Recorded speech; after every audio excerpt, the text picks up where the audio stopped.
विशाल भाई कमेंट कर दो, आवाज आ रही कि नहीं आ रही।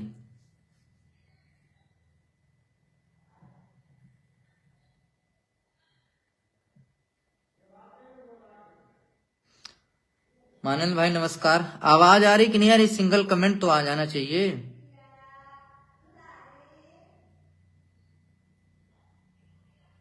चलिए ठीक, ओके ओके ओके ओके। सभी साथियों को नमस्कार। साथियों, जैसा कि आप सभी को पता ही है कि हमारा मामला तकरीबन 5 से 6 महीने पहले एक ऑर्डर सुनाया गया जिसमें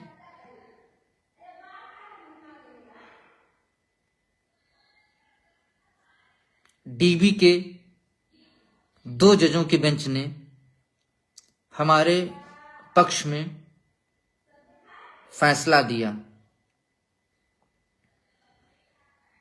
उसके बाद हम लोगों की जो नौकरी की उम्मीद थी वे 7वें आसमान पर जा पहुंची कि अब तो हमें कोई बेसिक में टीचर बनने से नहीं रोक पाएगा कोई भी।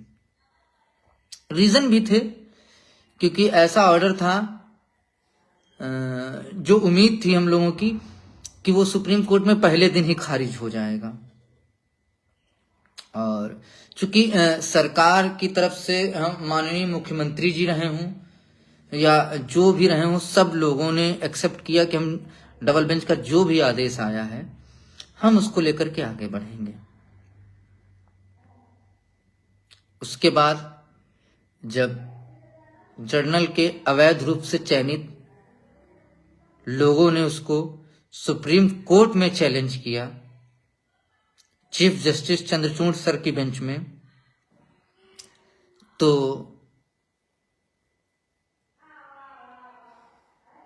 इसी 6800 के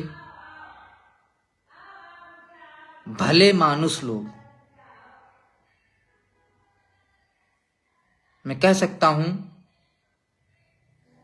जिनके पूर्व के क्रियाकलापों को देखा जाए तो मैं समझता हूं कि नतीजा उनके पक्ष में नहीं जाना चाहिए था, लेकिन एक झूठा नैरेटिव गढ़ा गया, सेट किया गया, लोगों को डराया गया, लोगों को एक टीम बना करके एक नैरेटिव चलवाया गया, खुद के माध्यम से लाइव आकर के ये सारी चीजें बोली गई, बीएड बीटीसी कर दिया गया, जिससे स्थितियां बद से बदतर होती चली गई। खैर कोई नहीं।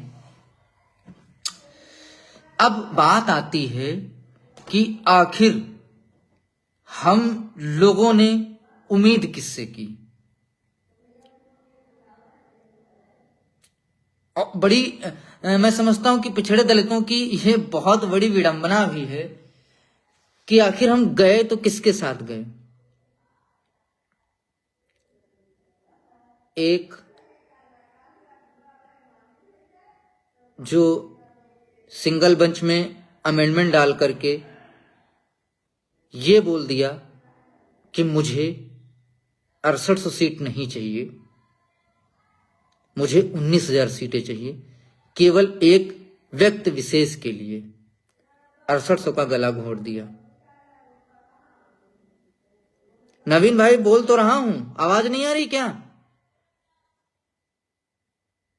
नवीन भाई आवाज नहीं आ रही क्या?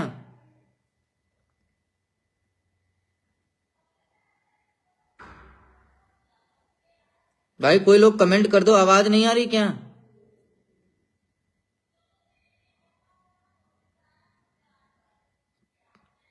ठीक। फिर एक व्यक्ति विशेष के कारण अमेंडमेंट डाल करके लिस्ट को क्वैश करने की मांग की और बोला कि जो है हमें 19,000 सीटें चाहिए। जी, हमारी विडंबना थी, जहां आ रही सर। जी मैम, बिल्कुल ठीक है, ठीक, ओके मैम। जहां एक तरफ परिवार, घर, रिश्तेदार, नातेदार सबने उम्मीद लगा ली कि माननीय मुख्यमंत्री जी के माध्यम से हमें न्याय मिल गया है, अब हमारे बच्चे जो दर दर की ठोकरें खा रहे थे वो बेसिक में जाएंगे। अब जो दुहाई देते हैं कि हमने सड़क पे संघर्ष किया, हमने रोड पे संघर्ष किया, हमने कहां कहां नहीं संघर्ष, तो क्या संघर्ष आपने अकेले किया? अकेले तो आपने किया नहीं, उसमें हम आप समेत 6800 के सारे लोग शामिल थे संघर्ष में।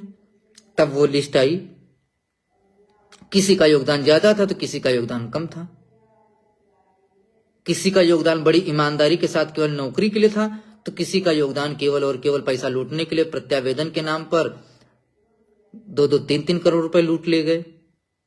सबका अपना अपना विचार था। चूंकि पैसा इतना लोभ डालता है, आप सभी को पता है कि 2-2.5 करोड़ रुपए प्रत्यावेदन पे पाने के बाद इनका दिमाग हट गया। इनको लगा कि पैसा तो हमारे पास इतना है कि 2-3 साल और खिंच भी जाए तो हम उस पैसे को हम यूटिलाइज करेंगे अपने पर्सनल व्यापार में और इस मामले को थोड़ा सा लंबा खिंचवा जाए। अमेंडमेंट डाल दिया।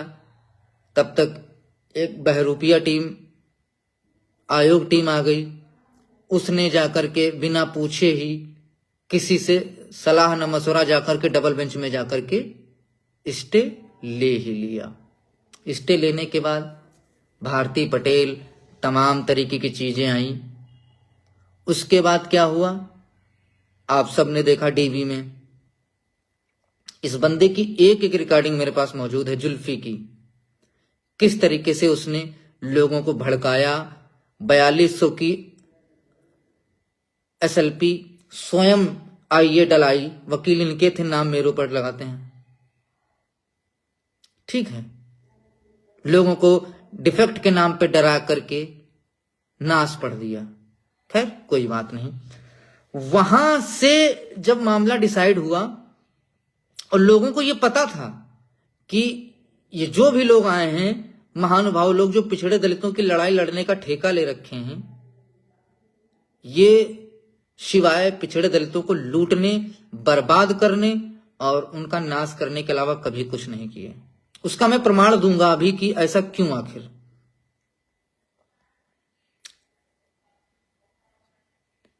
2 महानुभाव निकल करके आए, एक आयोग टीम, एक जुल्फी और उर्फी की टीम। दोनों ने जो नैरेटिव सेट किया बीएड बीटीसी का, जिसमें आयोग टीम को तकरीबन 19 लाख रुपए मिले और जुल्फी को संभवतः 80 के समथिंग मिले। 16, 50, 40, 10, 3, हाँ कुछ ऐसे 80 था। इनकी निकलवाया गया है डाटा तो इतना ही निकल के आया है। तो भाई बड़ी बड़ी बातें की गई, बड़ी बड़ी बातें की गई। हम पहले ही दिन जाकर के इस ऑर्डर पे हम किसी को टिकने नहीं देंगे, किसी को हम हटने नहीं देंगे, पहले ही खारिज करा लेंगे। लेकिन अंदर ही अंदर एक दूसरों, इन दोनों लोगों ने, आयोग टीम और इन्होंने मिलकर के एक ऐसी प्लानिंग रची कि अपने वकील ले जाकर के वहां पर केवल मौन धारण कराना है यदि आगे आपको इस केस को लंबा खींचना है और कुछ यहां से आपको पैदा करके लेके जाना है अपने भविष्य के लिए। उन लोगों ने वही किया। भाई पहले दिन जनरल की तरफ से इतने बड़े बड़े वकील आए, क्या इनको नहीं पता था कि मुकुल रोहतगी के टक्कर के जो है पटवालिया सर नहीं है, कौल साहब नहीं है? तो आपको ये चीज समझ थी कि ये स्टे के लिए इन्होंने मुकुल रोहतगी, सी सुंदरम और जयशंकर नारायण को किया, तो आपको भी तो सोचना चाहिए था, समझ में तो आना चाहिए था कि इनकी टक्कर का ये वकील हम लेके जाएं। नहीं किया आपने, नतीजा आपने स्टे लगवा दिया। ठीक है, आज शायद 12 से 13 हेयरिंग हो गई हैं। मैं बता दूं, प्रत्येक 6800 का लड़का, और जो 6800 में नहीं है वो भी घुट घुट के मर रहा है। सुनवाई वाले दिन दिन भर सोशल मीडिया पे जुड़ा रहता है कि शायद आज इनका दिल पसीज जाए, ये अपने एडवोकेट लेके चले जाएं।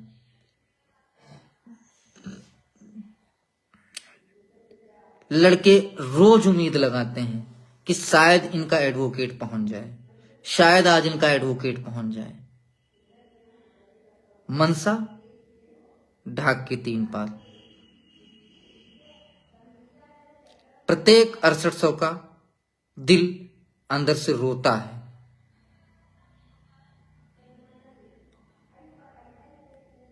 और मैं बता दूं, लोग परेशान भी हैं, लोग बोलते भी हैं कि आखिर आप ऐसा क्यों नहीं, वकील क्यों नहीं लेके जा रहे हो, क्या समस्या, आपके पास इतना पैसा है, आप क्यों नहीं लेके जा रहे हो। लेकिन मैं आप सबको अवगत कराता चलूं, अभी संभवतः चौथी डेट में एक पनीर पार्टी रखी गई रूम पे जुल्फी भाई के, जहां पर सारे अगुआकारों को आमंत्रित किया गया, सारे अगुआकारों को आमंत्रित किया गया, जिसमें भास्कर भाई, सुशील भाई, आयोग टीम के सारे सदस्य और पूरे जश्न शानो शौकत के साथ पिछड़े दलितों का लगभग 31,000 कुछ रुपए जो है खर्च किया गया जश्न में। उन अगुआकारों में चंदन और अमरेंद्र को भी निमंत्रण मिला, लेकिन उन्होंने इससे दूरी बनाई। उन्होंने कहा मेरा इससे कोई मतलब नहीं है। चंदन ने फोन पे ही बात कर ली, जो भी करना था अपना, जो भी रहा। शायद मुझे लगता है कि चंदन गए भी थे तो वो चले भी आए थे। उसके बाद जश्न हुआ। जश्न के बाद ये हुआ, डिसाइड हुआ कि पहली बात तो उत्तर कुंजी वाले जितने हैं बीएड, उनको हमें कैसे बचाना है, उसके लिए इन लोगों ने कहा कि हम एक आईए के माध्यम से आगे बढ़ेंगे। एक ये बात तय हुई। दूसरी बात, उन्होंने राम सुयस भैया लाइव छोड़ करके आप चले जाओ, आप बहुत उड़ता तिर लेते हो और बेवजह उड़ता तिर लेते हो। अगर हमारा दिमाग खराब होगा तो आप परेशान हो जाओगे। इससे बेहतर है ये ग्रुप छोड़ करके, लाइव छोड़ करके अपना मस्त जीवन यापन करो जाके, जहां जो करना है। हमें आपसे कोई लेना देना नहीं, नहीं तो झेल जाओगे। जुल्फी को तो देखा ही होगा, झेले बैठे हैं, महीने भर हल्दी और दूध पानी पिए, वो दूध पिए, हल्दी पानी, हल्दी और दूध का पिए हैं। तो अब भाई वहां ये सारी चीजें डिसाइड हुई, सबने भाई ये डिसीजन हुआ कि ठीक है ऐसा करते हैं। पहली डेट पे हम पटवालिया सर, नरेश गुप्ता सर को लेके गए थे। उन्होंने कहा हम कौल साहब को लेके गए थे, जो हमारी मंशा थी हमने वो पूर्ण कर ली। अब ऐसा करो, आप आयोग टीम, आप गुड़ दिखा के ढीला मारने वाला काम करो, क्योंकि हमारे अकाउंट में लगभग अभी भी 60 से 65 लाख रुपए बचा है। और सबसे बड़ी विडंबना इस बात की है कि सेम उसी तरीके से आयोग टीम वालों ने किया। उसका मैं बताऊंगा क्यों किया। भाई वो पर डेट पे लड़कों से पैसा मांगते रहे, अपने याचियों से पैसा मांगते रहे, इधर उधर करके, कहीं ये वकील, कहीं वो वकील, कहीं ये जूनियर वो जूनियर, कहीं लेके ही नहीं गए, कहीं तो गए तो कोर्ट तक नहीं पहुंचे। लोगों को भड़का फुसला करके डेट लंबी लगवाते रहे। मैं समझता हूं कि 6800 का प्रत्येक व्यक्ति आज के समय में नौकरी के लिए प्रतिबद्ध है, परेशान है, रो रहा है, परिवार से लेकर हर तरीके से परेशान है। लेकिन कभी आपने मनोज भाई की पोस्ट देखी जिसमें ये लिखा गया हो कि जुल्फी आप पैसा क्यों नहीं देते हैं, पिछड़े दलितों का है? कभी प्रदीप भाई की पोस्ट देखी? कभी राहुल भाई की पोस्ट देखी कि आप पैसा क्यों नहीं दे रहे, क्यों तुम्हारे एडवोकेट नहीं जाते हैं, क्या चाहते हो तुम? कभी देखी आप लोगों ने? कभी विरोध देखा? नहीं देखा ना, आगे भी नहीं देखने को मिलेगा, क्योंकि ये 2 जिस्म एक जान है, इतना समझ लो। कारण बीएड, नैरेटिव के सेट किया गया बीएड का। अगर अब वो अलग होते हैं तो उनका पोल खोल देंगे, वो अलग होते तो उनका पोल खोल देंगे। इस वजह से दोनों लोग अपना अपना साथ में रह करके अपनी ढपली अपना राग चला रहे हैं। दूसरी बात, कल एक सुनवाई लगी हुई थी परसों संभवतः, जिस पर आयोग टीम ने बोला कि हम लक्ष्मी पावनी जी को लेके जाएंगे। उसको लेकर के इन्होंने 29 तारीख को अपना अकाउंट जारी किया और 4 तारीख तक के पूरा पैसा लिया। क्या आप लोगों को पता है कितना पैसा आया था? क्या आप लोगों को पता है कि पावनी मैम को पेमेंट किया गया? क्या आप लोगों को पता है कि क्या पावनी मैम कोर्ट में प्रेजेंट थी? किसी के पास कोई जवाब हो? इतने लोग सुन रहे हो, कोई लोग एक जवाब दे दो कि हाँ हमें पता है कि पावनी मैम को इतना पैसा दिया गया, ये इसकी रिसिप्ट है और पावनी मैम कोर्ट में प्रेजेंट थी, इसका प्रूफ ये है, और इतना पैसा आया इसका प्रूफ ये है। जो लोग पिछड़े दलितों के हिमायती बने घूम रहे हैं, क्या उन्होंने, मैंने एक एग्जाम्पल सेट करके आपको दिया था कि मैंने 1-1 रुपए का हिसाब दिया था और आगे आपसे उम्मीद लड़कों ने की थी कि आप भी हिसाब दोगे आकर के। चलो जो पुराना हुआ, आप लोग जो खा गए कोई बात नहीं। फिर वही ढाक के 3 पात। जब आप लड़कों को हिसाब नहीं दोगे, पारदर्शिता नहीं रखोगे, कोर्ट में अपने वकील लेकर के नहीं जाओगे, तो आपके ऊपर बिलीव कौन करेगा? बताओ, कौन विश्वास करेगा? कोई नहीं करेगा। पैसा मिलते ही कुंडली मार लेते हो, ग्रुप में आकर यदि कोई बोलता है तो उसको गाली गलौज करने लगते हो, महिलाओं को गाली देते हो, टारगेट करते हो। ये आज आपका नहीं है, ये बहुत पुराना है। उधर वो जुल्फी, जो लड़का प्रश्न पूछता है उसको ग्रुप से बाहर कर देता है। क्या है आप लोगों का यार? क्यों परेशान किए हो पिछड़े दलितों को? यार जब 1-2 लोग मर जाएंगे तब तुम लोगों की समझ में आएगा। कुछ तो रहम करो, कुछ तो मानवता होनी चाहिए ना।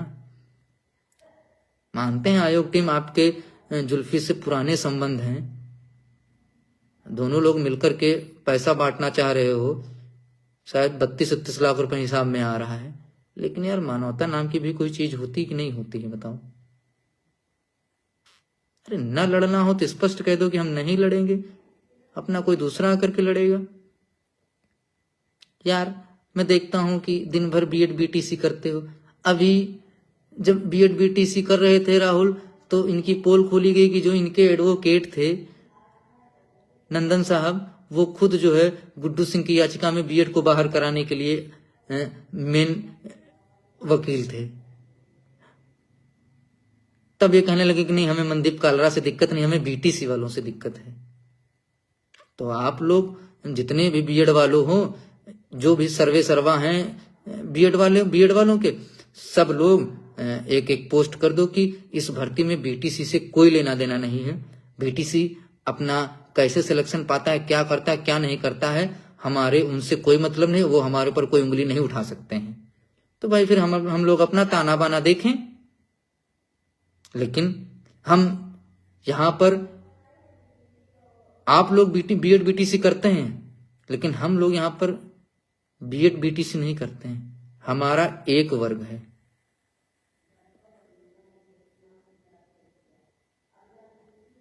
राजेंद्र भाई पैसा सोशल मीडिया पे डालते हैं और स्टेटमेंट ग्रुप में डालते हैं।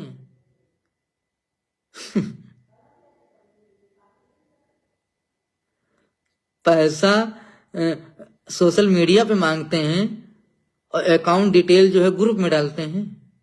हाल है तो उसी ग्रुप से केवल पैसा भी मांग लिया करें। अब इन लोगों का एक चलन ये हो गया है कि जो हमारे याची हैं केवल हम उन्हीं के लिए जवाबदेही हैं। तो उन्हीं याचियों से पैसा मांगो जो जिनको तुम बांध के खिलाते हो अपने घर में।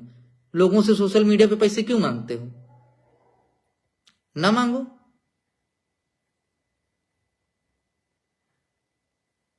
आपको दिया है ना, डालो स्लिप। महालक्ष्मी पावनी को कितने रुपए इन्होंने 4 तारीख को उतारे थे, डालो। 4 तारीख वाली जो स्लिप है महालक्ष्मी पावनी की, जो इन्होंने प्रेजेंट करने के लिए उनको दिया था, डालो। राजेंद्र भाई डालो, मथुरा के हो शायद आप, डालो। मैं अभी आपके सामने माफी मांगूंगा, मैं सोशल मीडिया पे डाल दो, आप तुरंत डालो, ऑन रिकॉर्ड डालो। आप इसी कमेंट में डाल दो, मैं देख लूंगा और प्रदेश के सारे लोग देख लेंगे। यदि मैं गलत हो जाऊंगा तुरंत आकर के सोशल मीडिया पे माफी मांगूंगा।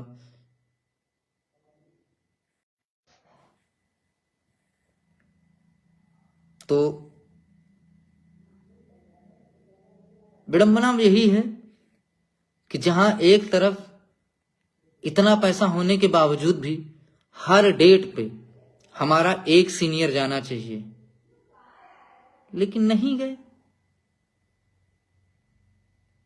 ठीक है, कोई बात नहीं, परेशान तो लड़के हैं ही हैं, कुंडली मार के बैठे हो।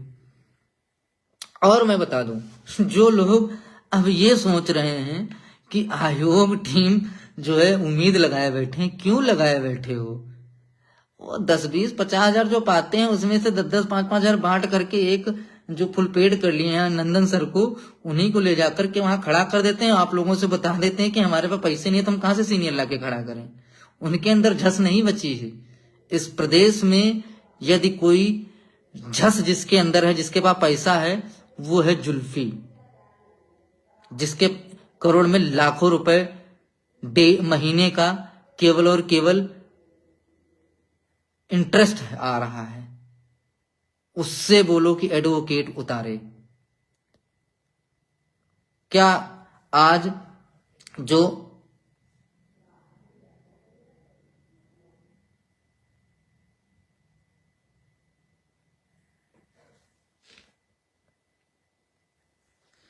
अरे राजेंद्र भाई, फर्जी की बकैती न करो, ठीक है? सुनवाई नहीं हुई थी, बेंच ने अपना मैटर नहीं सुना था, तो वहां पे कालरा क्या कर रहे थे, नंदन जी क्या कर रहे थे? यदि इन जूनियर के अलावा वहां पे पावनी मैम सीनियर होती, वो बोलती कि सर हमारे केस को जो है टॉप ऑफ द बोर्ड लगा दीजिए, टाइम फिक्स कर दीजिए, तो उसका अलग इंपैक्ट पड़ता कि इनका अलग इंपैक्ट पड़ता? कभी नहीं समझोगे ही नहीं कभी। मुझे पता है कि आप लोग 40-40 42-42 साल के हो, लेकिन बुद्धि आज भी घुटनों में है, क्योंकि खुद का खुद दिमाग ही नहीं है।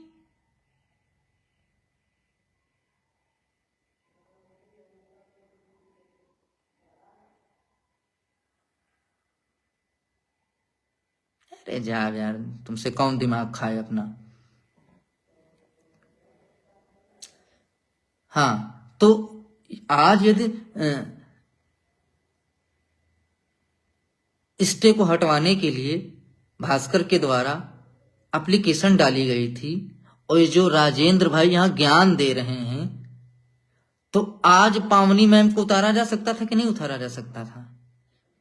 क्योंकि इन्हीं के नेता कहते हैं कि हम सब जो हैं बिल्कुल कोऑर्डिनेशन में हैं। तो क्या आज तो कोऑर्डिनेशन नहीं दिखा?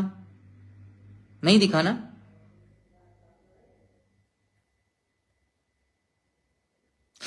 यदि इतना कोऑर्डिनेशन में है और पिछड़े दलितों को न्याय दिलाने के लिए मरे जा रहे हैं, तो एप्लीकेशन डाल करके ना तो भास्कर के वकील दिखे, और ना ही इधर पावनी मैम को जो ये बता रहे हैं, ज्ञान दे रहे हैं, आज वो भी नहीं दिखी, और ना ही 40 लाख जिसके पास 60 लाख रुपए वो दिखा उर्फी। चाहते ये तीनों बीएड हैं, जो अपने आप को बीएड का, इस देश का जो है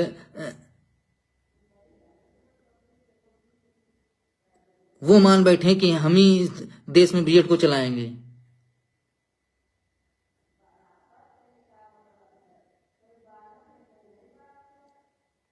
आराम से आज पावनी मैम आयोग लेके आती, जुल्फी पटवालिया सर को लेके आता, और भास्कर टीम जो है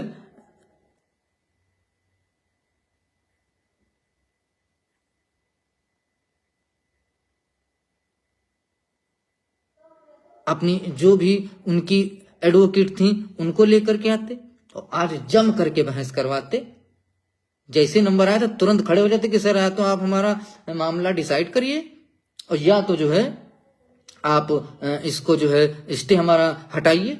जब 3 एडवोकेट खड़े हो तो जज कुछ तो सुनता, और नहीं भी सुनता कोई बात नहीं थी। आप एडवोकेट लेके आते, पैसा खर्च होता, कोई बात नहीं, आप लड़कों के सामने डालते कि हमने इतना पैसा आज खर्च किया, जरूरत पड़ेगी लड़के फिर सहयोग करेंगे। आप प्रयास तो करो, कहीं प्रयास आप लोगों को दिखा? कहीं प्रयास आप लोगों को दिखा? यदि ये इतने हितैषी थे तो ये तीनों टीमें थी जिनके पास करोड़ों रुपए आया, किसी का एक एडवोकेट दिखा? मैं कहता हूं सारा पैसा बर्बाद हो जाता। पटवालिया का 2.5 लाख रुपए 3 लाख जो भी पड़ता है, पावनी मैम का 65,000 रुपए, भास्कर के 2.5 लाख पता, और उससे हमारा कोई बहुत ज्यादा लेना देना है क्योंकि हमने कभी उसका सहयोग नहीं करा है, ना हमारा उससे कोई लेना देना। बर्बाद हो जाता, बर्बाद हो जाता। लड़के अपनी नौकरी के लिए तो पैसा दिए हैं, खत्म होता फिर आगे देते, देखे नहीं देंगे। आप ईमानदारी से काम करो, सारी स्लिप्स लेके एक एक चीज कितना पैसा खर्च करके सोशल मीडिया पे डालो, लोगों के सामने रखो। जब आप गलत नहीं हो, देखें आपको कोई गलत ठहरा देगा। आप ईमानदारी से काम करोगे, ऐसा नहीं। आज भी ईमानदारी का जमाना है और लोग पढ़े लिखे यहाँ जुड़े हुए सोशल मीडिया पे, समझते हैं कौन बेईमान है कौन ईमानदार है। आपकी नियत और नियति यदि साफ हो तो प्रत्येक व्यक्ति आपका सहयोग, समर्थन और आपके लिए पीछे खड़ा होने के लिए और आगे खड़ा होने के लिए तैयार रहता है। बस आपकी नियति में अंतर हो, लेकिन आपकी कथनी और करनी में बहुत ज्यादा अंतर है। आपकी कथनी और करनी में बहुत ज्यादा अंतर है। क्या आज तीनों एडवोकेट होने चाहिए थे कि नहीं होने चाहिए थे? आप मुझे कोई बताए। यदि मैं गलत कह रहा हूं तो कोई लोग कमेंट करके बता दे कि नहीं रंजीत आप गलत कह रहे हैं, आप नहीं होने चाहिए थे। और मैं फिर बता रहा हूं, मामला आपका 11 को लगा है, ठीक है, बुधवार को यानी, और उससे पहले कोई चाह क्या, लगभग 2.5 लाख रुपए जो अयोग्य के पास है इनके और जुल्फी, ये चाहे तो दोनों लोग अलग अलग डेज पे, यानी कि सोमवार और मंगलवार को अलग अलग स्टे हटवाने के लिए एप्लीकेशन मूव कराएं और जज के ऊपर दबाव बनाएं, अपना सीनियर लेकर के जाएं कि सर आप हमारा स्टे हटाइए। यदि वो नहीं हटाते, कहते कि नहीं आपका मैटर 11 को लगा है, हम 11 को सुनेंगे, कोई बात नहीं, आप लगा दीजिए, कोई दिक्कत नहीं भाई। जज से हम लड़ तो सकते नहीं, लेकिन हम अपना प्रयास तो कर रहे हैं ना। जो हमारा 2.5 लाख रुपए भरना है भर जाए। हमारे पास, हमारे अकाउंट में जब 70 लाख रुपए पड़ा है, तो यदि मैं बता दूं 70 लाख का यदि एक महीने से ज्यादा हो गया तो हम केवल उसका जो इंटरेस्ट आ रहा वही वकीलों पे खर्च करें, तब भी कोई दिक्कत नहीं। हर बार लगाओ, देखें कब तक के जज साहब नहीं सुनेंगे। अब 11 को यदि मैं भी हो सकता है, आप अपने सारे एडवोकेट लेकर के जाओ। यदि जर्नल के लोग भागने का प्रयास कर रहे हैं ना, उनको भाग जाने दो, तो जाओ, भागो, खूब भागो, मार्च तक के भाग के जाए वो। बस सारे सीनियर खड़े होकर के ये कह दें कि सर यदि डेट मांग रहे हैं आप इनको फरवरी मार्च अप्रैल की जो डेट देना हो डेट हो, हमें कोई दिक्कत नहीं, आप हमारा स्टे हटा दीजिए। और इनको जो मार्च तक के इनके पास समय है, जब इनको मौका मिले तब ये सुनवाई करा ले, हमें कोई दिक्कत नहीं। लेकिन ऐसा बोलेगा कौन? जूनियर की वक्त नहीं है कोर्ट में, बड़े सीनियर होंगे तभी ये बात रख सकते हैं कि यदि भागना चाहे तो भाग जाए, हमें कोई दिक्कत नहीं। घेर करके 11 तारीख को ये बुलवाओ कि यदि भागना चाहे तो भाग जाए, हमें फाइनल कराने की कोई जरूरत नहीं। साहब हम भी नहीं चाहते कि ये फाइनल हो, आप हमारा स्टे हटा दीजिए, हमारी प्रक्रिया स्टार्ट हो जाए, हमें भी नहीं चाहिए कि ये फाइनल हो। और ये लोग मार्च तक के इनके पास टाइम है, अपना मार्च के बाद आएंगे तो खुद ही भाग दौड़ करके सुनवाई करवाना शुरू करेंगे, तुरंत सरेंडर। लेकिन ये करेगा कौन? बिल्ली के गले में घंटी कौन बांधेगा? या तो आप लोग सोमवार मंगलवार 2 दिन है आपके पास, स्टे की एप्लीकेशन मूव कराइए, वहां पर अपने सीनियर एडवोकेट उतारें, या तो आप अपनी मनसा क्लियर कर दें कि हमें अभी नहीं आना है, हम केवल एक हेयरिंग के लिए अपने वकील को लेकर के आएंगे, जो भी हमारा चाहे 8 लाख खत्म हो, चाहे 10 लाख, चाहे 12 लाख, चाहे 15 लाख, उसके बाद चाहे हम केस हारें और चाहे जीतें। हालांकि मनसा तो इन लोगों की यही है कि केस हारें और चाहे जीतें, सिंगल बेंच का भी यदि ऑर्डर अलाउ हो जाएगा तो जितने भी लड़ रहे हैं यहां पर, जितने भी लड़ रहे हैं, सब तो उत्तर कुंजी में है। जिनके अकाउंट जारी हुए सब उत्तर कुंजी में है, केवल अमरिंदर को छोड़ करके और इनको चंदन को छोड़ करके सब तो उत्तर कुंजी में है, जितने लड़ रहे हैं और हाई गुणांक हैं। इनको ये लगता है कि यदि हम एक डेट पे अपना एडवोकेट लेकर के जाएंगे, जिस दिन फाइनल बहस होगी, और जो भी हम 8-10 लाख रुपए खर्च कर देंगे, उसके बाद भी जो हमारे पास जो 50-60 लाख रुपए बचेगा, उससे हम आसानी से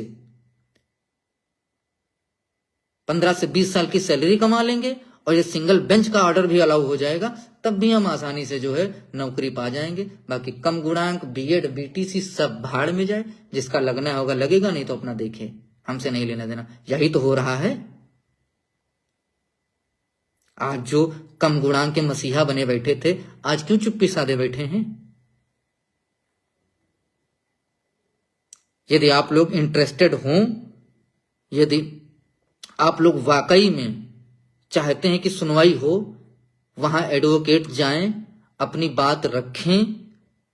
जैसा कि हम लोगों ने 29 तारीख को दिखाया लोगों को कि हाँ देखो, एडवोकेट को यदि आप पैसा दोगे तो बोलते भी हैं। यदि आप एडवोकेट को पैसा दोगे तो बोलते भी हैं।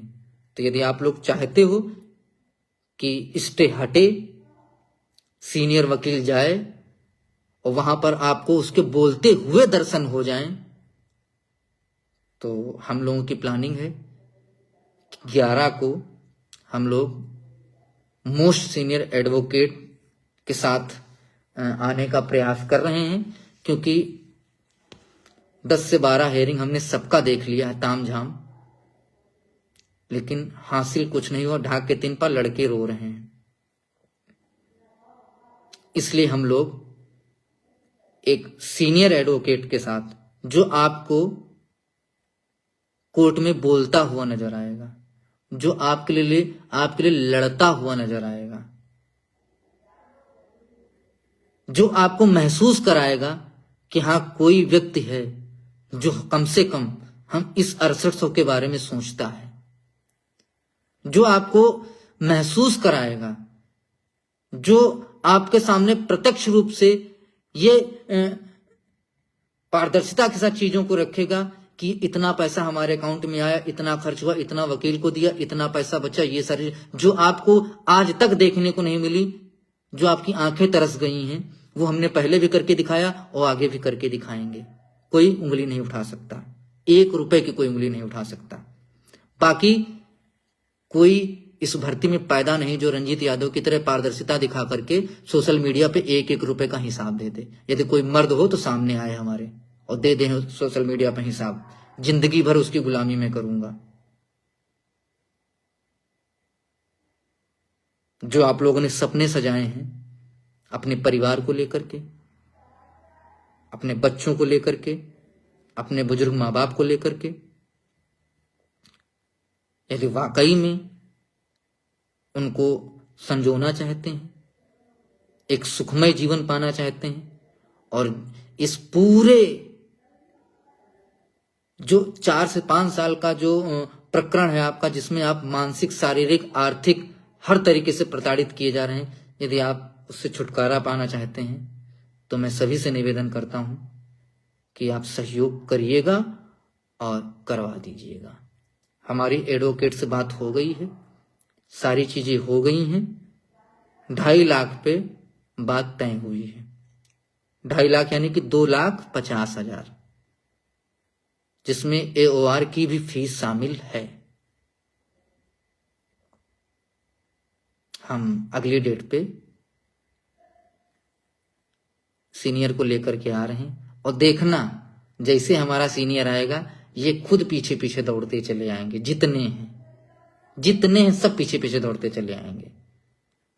हमको ज्यादा 13 लाख, 15 लाख, 16 लाख, 20 लाख, 10 लाख, 8 लाख, 3 लाख, 5 लाख कुछ नहीं चाहिए। आपके पास अभी समय है। आज 6 तारीख है, लगभग 5 दिन है। मैक्सिमम 1,000 और मिनिमम 500 रुपए का सहयोग कर दीजिएगा और सभी से करवा दीजिएगा। फिर मैं आपको दिखाता हूं कि कमाल कोर्ट में कैसे बहस होती है। और आप लोगों ने 29 को देखा भी कि हाँ वाकई में सीनियर एडवोकेट यदि लेके जाओगे तो बोलता भी है। 11 को आप लोगों को दिख जाएगा। यदि हमारे पास 2.5 लाख रुपए आ गए तो हम आपको दिखाएंगे। आपको 2.5 लाख रुपए का, उसमें जो 2.5 लाख रुपए होगा वो केवल और केवल वकील पे खर्च होगा। उसका दिल्ली आने जाने का, खाने पीने का, उससे किसी का कोई लेना देना नहीं है। जिसको जाना है, जिसको आना है, वो अपने पैसे से जाए। यदि लड़के अपनी नौकरी के लिए सहयोग कर रहे हैं तो क्या आप अपने पैसे से अपनी नौकरी के लिए दिल्ली आ जा नहीं सकते हैं? आ जा सकते हैं। तो गरीबों का पैसा अय्यासी के लिए, मौज मस्ती करने के लिए, कपड़े खरीदने के लिए, लैलाओं के साथ घूमने के लिए नहीं है। यह पैसा बड़ी मेहनत का है, मजदूरी का है। उन परिवार से पूछो जाके जिनके माँ बाप ने फटे कपड़े पहन करके, फटे जूते पहन करके, दूसरों के खेतों में मजदूरी करके अपने बच्चों को बीएड बीटीसी कराया। जब मामला कोर्ट में गया तो उन्होंने बाजरा, गेहूं, चावल, धान बेच करके आपका सपोर्ट और समर्थन किया। किसी से उधार लेकर के आपका सपोर्ट और समर्थन किया। बदले में उनकी केवल एक ही तो अपेक्षा थी आप लोगों से, नौकरी, नौकरी। और उसके बदले में आप लोगों को करोड़ों रुपए से उन्होंने मजबूत किया। आप सब ने उनके सपनों को ऐसे तोड़ा कि आज बेचारे वो किसी के ऊपर बिलीव करने को तैयार नहीं है। जहां एक तरफ उन्होंने आप लोगों के लिए 2,500-3,000 हजार रुपए का कर्ज लिया था, वो उसको नहीं भर पाए थे, दूसरी तरफ आप लोगों ने फिर से दोबारा अकाउंट जारी कर दिए। ऐसा नहीं कि हर एक व्यक्ति यहां सक्षम परिवार से है, सब बहुत बेचारे परेशान हैं। कल भी मेरे पास 1-2 लोगों के फोन आए थे, रो रहे थे। तो मैं समझता हूं कि कम से कम इस संसार में हम आए हैं, और कितना भी कलयुग आ गया हो, लेकिन मैं समझता हूं कि थोड़ी सी मानवता तो होनी चाहिए प्रत्येक व्यक्ति में।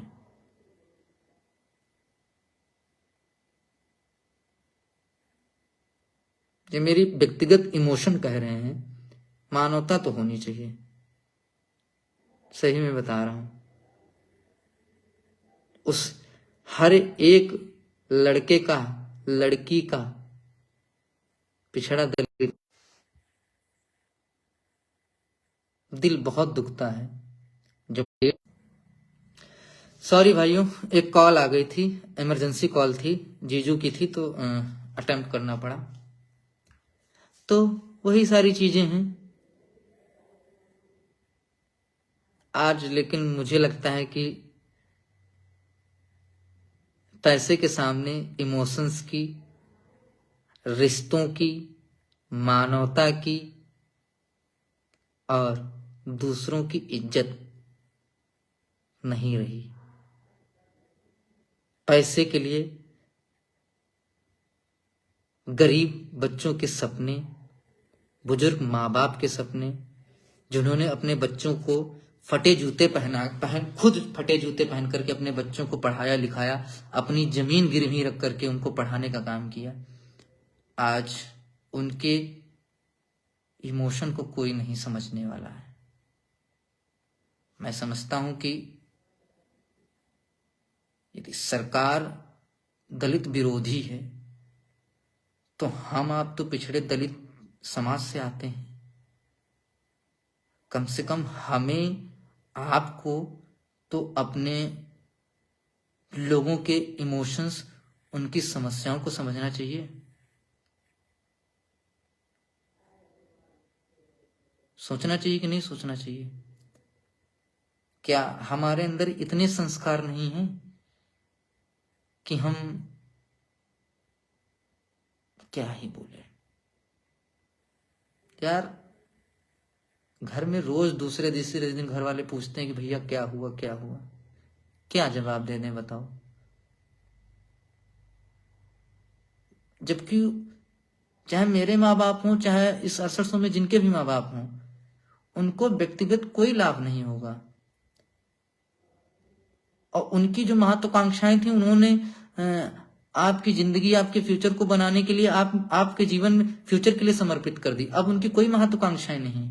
उनकी महत्वाकांक्षा इतनी है कि जो मैंने मेहनत की है, बस उसका फल ये मिल जाए कि मेरा बच्चा लग जाए।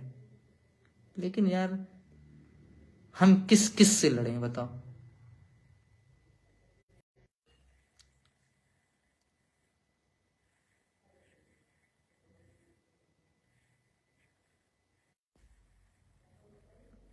सोचो,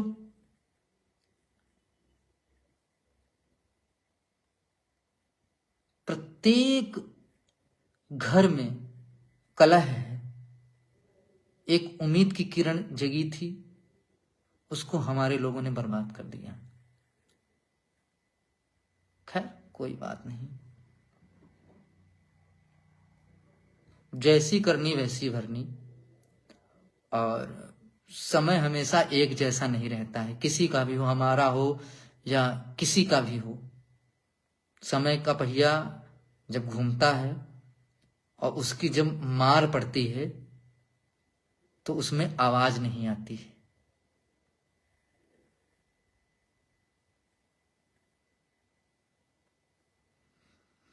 तो मैं तो यही चाहूंगा कि हम लोग एक सीनियर एडवोकेट किए हैं और 11 को हम लोग बहस कराने का प्रयास करेंगे।